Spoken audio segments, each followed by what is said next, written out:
அனைவருக்கும் வணக்கம். நான் முர்ஷா ராஜா, அதியமான் அறக்கட்டளை, சின்னசேலம், கள்ளக்குறிச்சி மாவட்டம். ஆசிரியர்கள் மற்றும் பேராசிரியர்களுக்கு எனது வணக்கத்தையும் மற்றும் ஆசிரியர் தின விழாவுக்கான சிற்றுரையை சமர்ப்பிக்கிறேன். கல்லில் ஒளி எழுப்பி கடலலையில் நடனமாடி புல்லாங்குழல் வழியை புகுந்து சுவையாக்கி நல்லில் மணிப்பொழுத்த நிலைத்த பொருளாக்கி மெல்லியரால் மெல்லுதலில் வித்தார நகையாகி சொல்லுக்கு சொல்லோ சுவை கூட்டும் செந்தமிழை வாழியவே சிந்தி வரும் மைத்தொழியில் என்னை கூட சிந்து பாட வைத்த என் பைந்தமிழை வாழியவே சிந்தாய் எடுத்து வெண்பா தொடுத்து முப்பாடும் நண்பாலாக்கி பேருரை நிகழ்த்த என் நாவல் நடம்ப என் நறுந்தமிழை உன்னை வணங்கி உனது அவையை வணங்கி எனது உரையை தொடங்கு. இம்மண்ணில் பிறப்பதனால் மட்டுமே பெருமை நம் பெயர் சொல்லிவிடாது. இம்மண்ணில் பிறப்பதனால் மட்டுமே பெருமை நம் பெயர் சொல்லிவிடாது. தெளிந்த ஞானம் பெற்று தேசமுயர உழைப்பதே நம் புகழுக்கு உரிப்பொருள். அந்த ஞானம் என்னும் சுடரை நம்முள் ஏற்றுபவர்தான் ஆசிரியர். உயர்வும் தாழ்வும் தோற்றத்தில் இல்லை, நம் ஏற்றத்தில் இருக்கிறது என்பதை சொல்லிக் கொடுப்பது பள்ளிக்கூடம் என்றால் ஒவ்வொரு மாணாக்கரையும் ஏற்றி பிடிக்கும் ஏணிப்படிகள் ஆசிரியர்கள் தானே. ஒரு எடுத்துக்காட்டாக சாக்ரட்டிஸின் மாணவர் பிளாட்டோ, பிளாட்டோவின் மாணவர் அரிஸ்டாட்டில், அரிஸ்டாட்டில் மாணவர் அலெக்சாண்டர், தி கிரேட் அலெக்சாண்டர். உலகம் முழுவதையும் வெற்றி பெற வேண்டும் என்று நினைத்த ஒரு மனிதன். அதில் அவர் வெற்றியும் கண்டார்.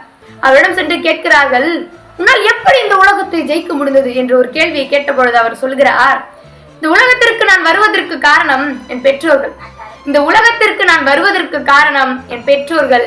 இந்த உலகம் என்னிடம் வருவதற்கு காரணம் என் ஆசிரியர் என்று கர்வமாக சொல்லிக் கொண்டார். ஆசிரியர் என்பவர் யார் தெரியுமா?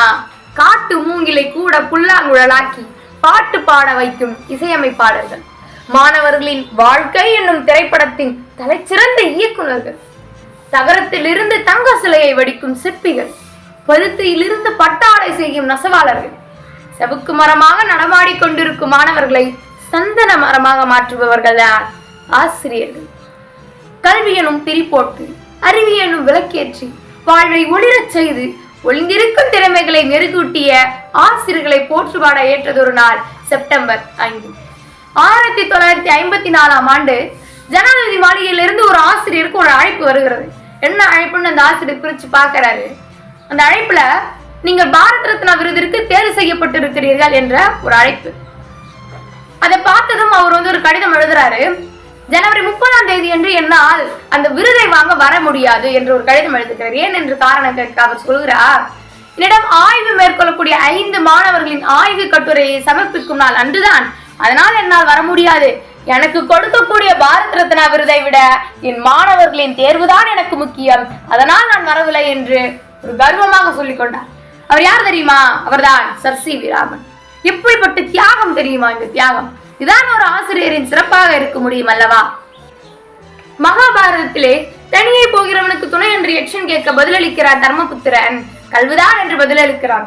அந்த கல்வி எனும் சிறப்பை போதிக்கிறவர் தான் ஆசிரியர். பள்ளியை கோவிலாகவும் வகுப்பறையை கருவறையாகவும் புத்தகங்களை வேத நூல்களாகவும் எண்ணுபவர்கள் ஆசிரியர்கள் அல்ல, அவர்கள் தெய்வங்கள்.